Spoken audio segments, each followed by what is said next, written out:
So in our previous demo session, second demo, we have discussed about security console as well as the FSM environment, functional setup manager. Both are like an implementation environments, which we will be using to work with that, right? So we are going to use that. So let me open our syllabus copy here.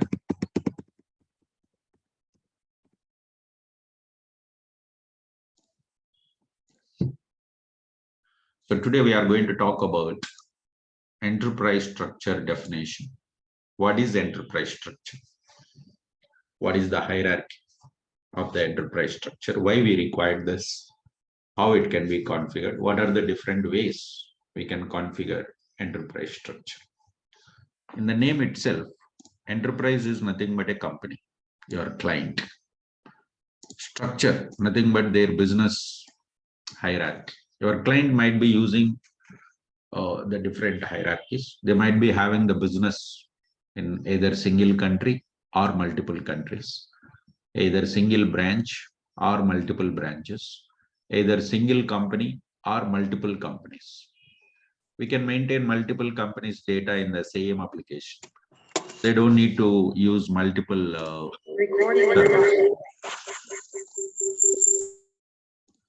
They don't need to go for use the multiple application implementations. So in the same application, we can have multiple countries, multiple companies, multiple business units, multiple warehouses. This all things can be configured. Okay. So that is what we call it as an enterprise structure. In EBS, means Oracle applications, ERP software, we call it as a multi-org structure. Multi-org structure. Here we call it as enterprise structure. Both are same, just name is different. If we look at our competitors in SAP, we'll call it as a company structure.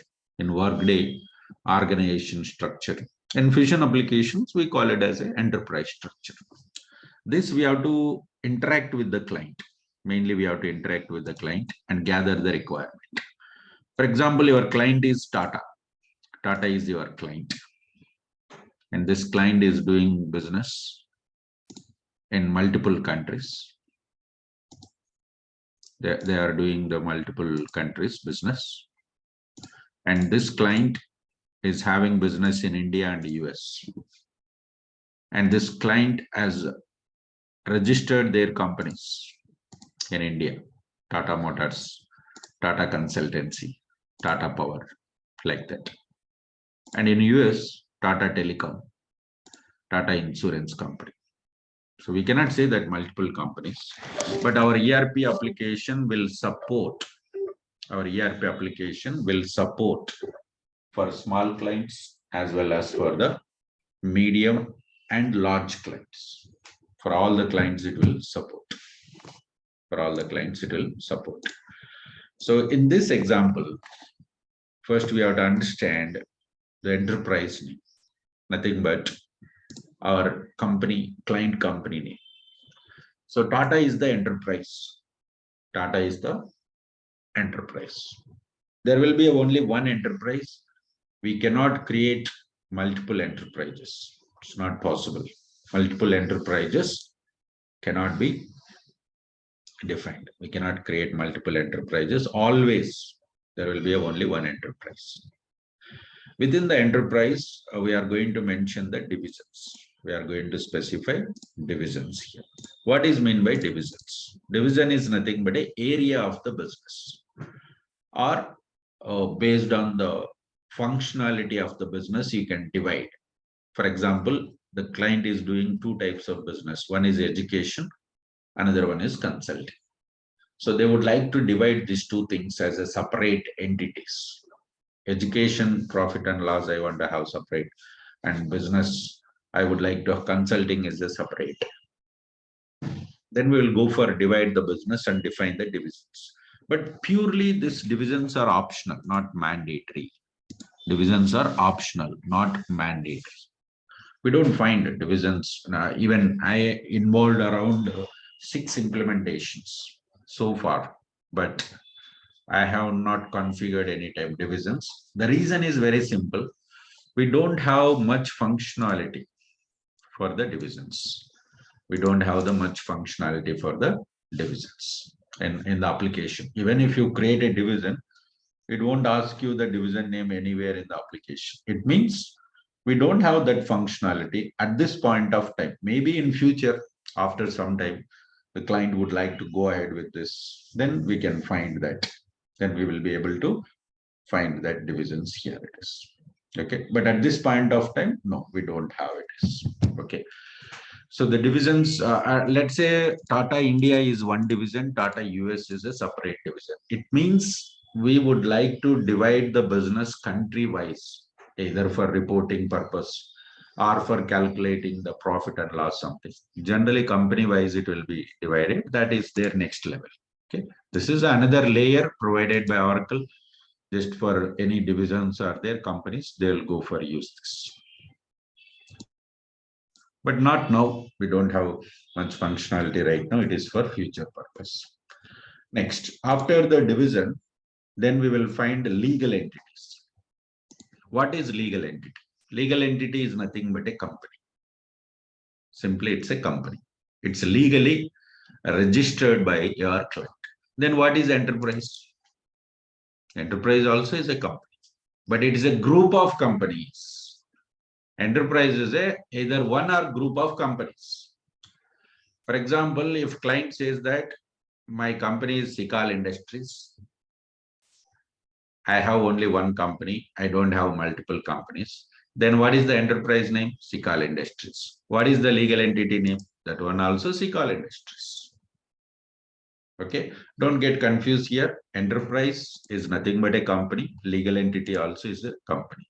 Then why Oracle has given two options is, if the client is having multiple legal entities, means multiple companies, they'll keep under one enterprise. Just they'll give a name on the top of the layer. There at enterprise level, do the setups. Those setups are applicable for all your companies. But client says that I will not be having the same terms and conditions for all the companies, right? The terms are different from one company to another company. Yes, you will have an option to change the terms and conditions at company level. You will have always option to change the terms and conditions at company level. You can do that. Okay, so that's how it's going to be specified. So if your client says that I have only one company, then your enterprise and your company both are same. There won't be any difference here. But we are supposed to create one enterprise first. Within that, we have to define our companies, nothing but a legal entities. We'll ask our client how many legal entities you have. How many legal entities you have, and that you are going to create. That you are going to create over here. It is. So we will be specifying here the number of legal entities. Nothing but a legal companies we are going to have here. It is legal address we are going to specify. So simply we can say legal entity is nothing but a company.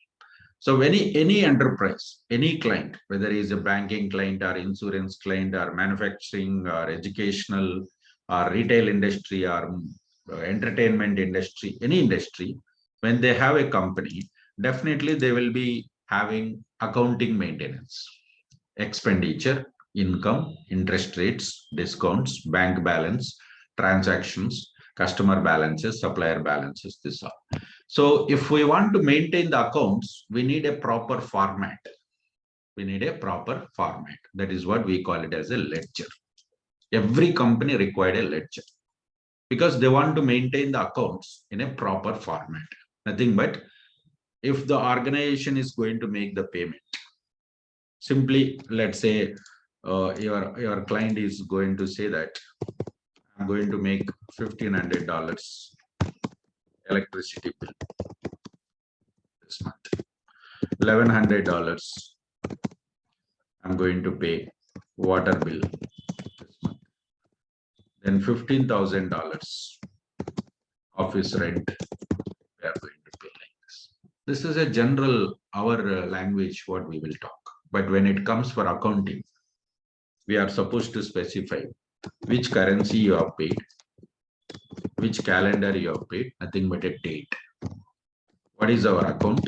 So whatever the amount you have paid, that comes under which account? Is it expenditure, or is it rent, or is it monthly recurring expenditure or yearly recurring expenditure? Like that, different options. And compliance method, we are going to specify. Here information is there. So you paid electricity bill on 19th November 2020. You paid the check. So here is the currency. Here is the account name. And here is our calendar, nothing but a date. And here is a compliance method, means type of method you paid. Okay. So these all are combination. We call it as a ledger.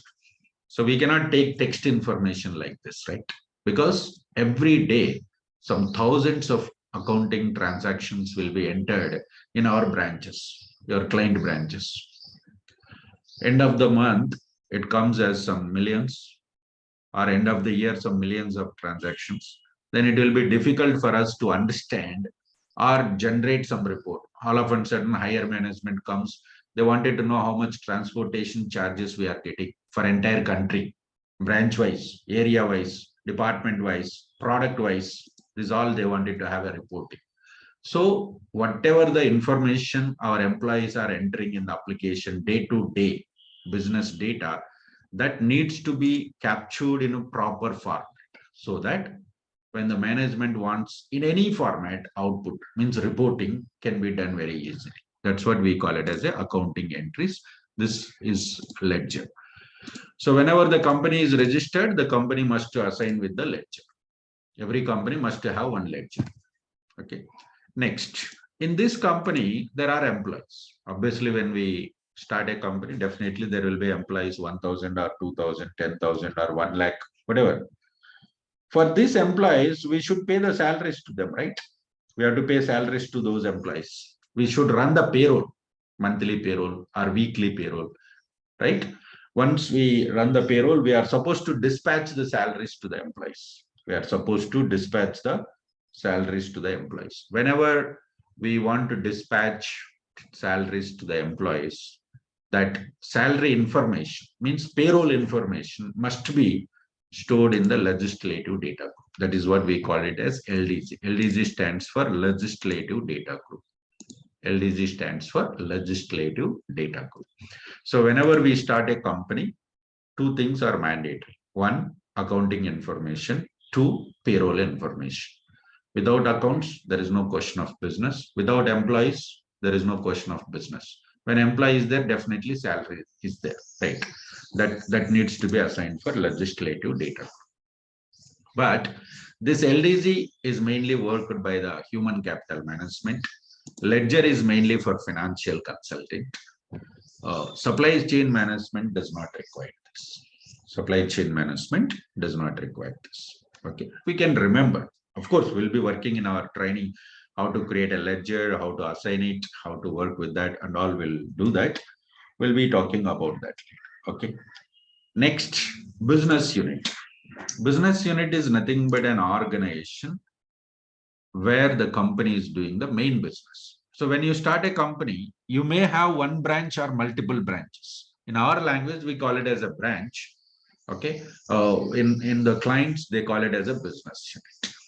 Business unit is nothing but an organization where client is doing main business operations like sales, procurement, payments, receivables, cash transactions, bank deposits. Wherever you are doing all these operations in your branches, we call it as a business unit. For example, your client is telling that in India, I have registered my company in Delhi.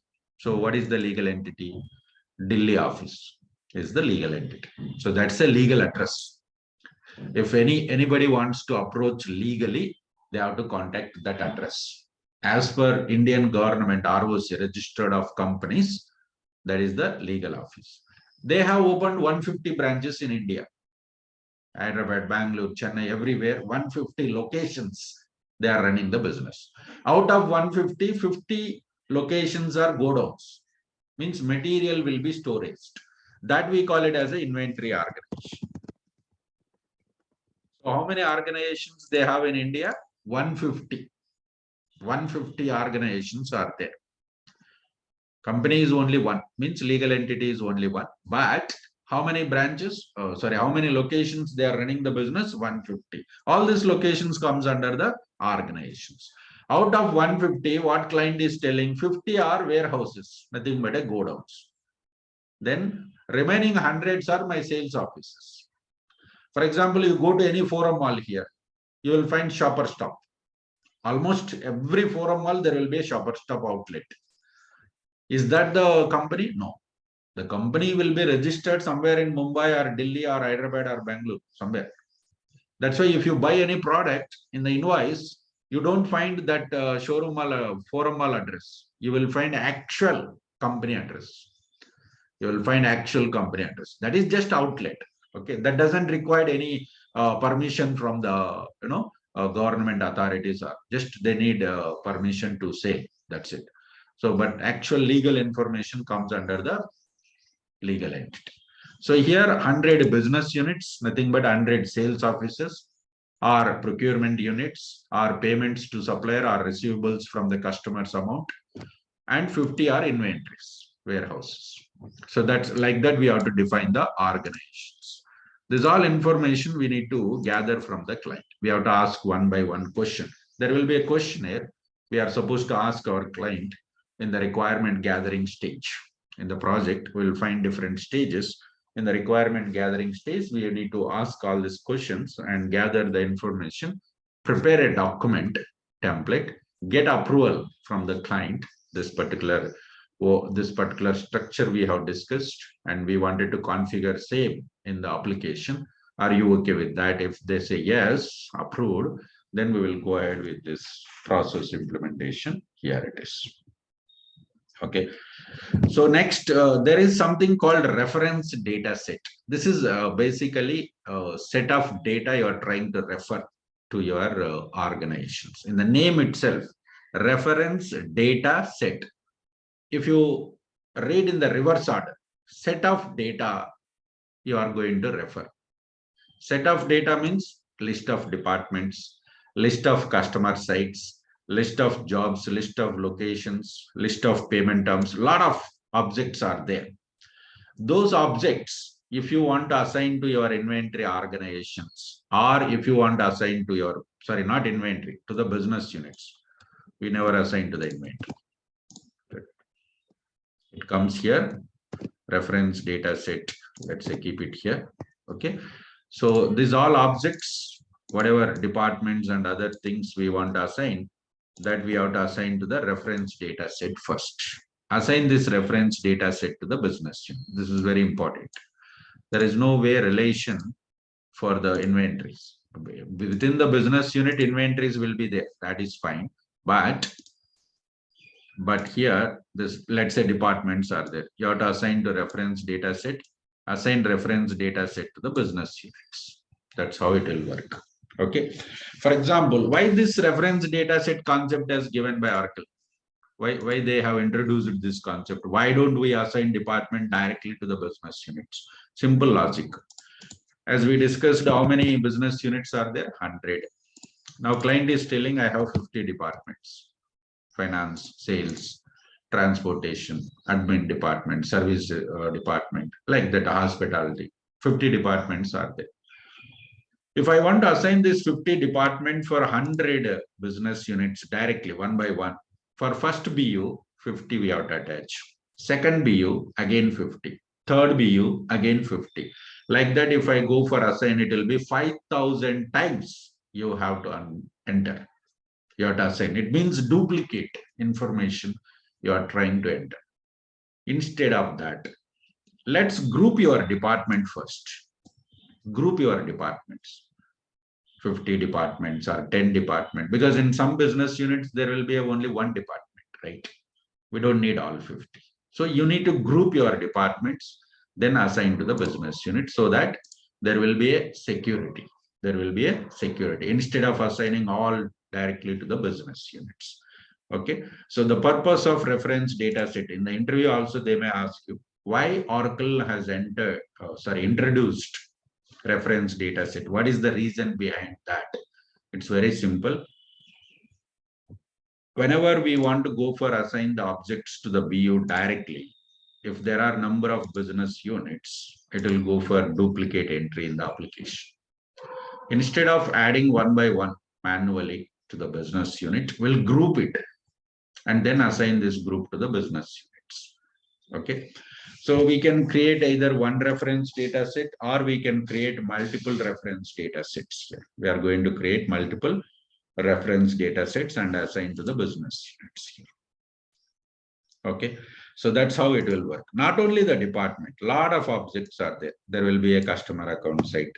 When we talk about the financial side, payment terms, sales representative details, customer receivable methods, credit memo lines, all the things, we'll talk about that clearly. It's at this point of time, you can remember what is RDS. Stands for reference data set.